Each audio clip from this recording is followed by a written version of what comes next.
All right, now that we've prepped our floor, removed our toe mold, now we can go ahead and measure the door to see where the center of the door is. So this door is about 36 inches wide.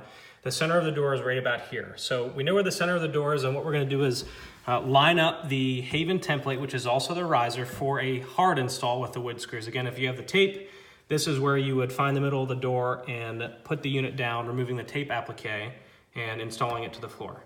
But for purposes of this demonstration, we're going to go over how to install your Haven using the template with the wood screws. So now we know where the middle of the door is. It's right about there, and we can align it properly to make sure that it fits, and it's also evenly spaced from either side of the door. So we know that it's about 4 inches there and about 4 inches there. So here's the middle of the door. We can measure that again, and we see that it's 36 inches, and we're right about in the middle of that location. So this is evenly spaced in the door for installing the Haven, and the next item we have is our spacer guard. So the purpose of this is to make sure that the unit is properly spaced away from the door to allow the lock to engage. So right here we have the perfect spot for our new Haven lock to drill our pilot holes in each one of these locations here to install the lock.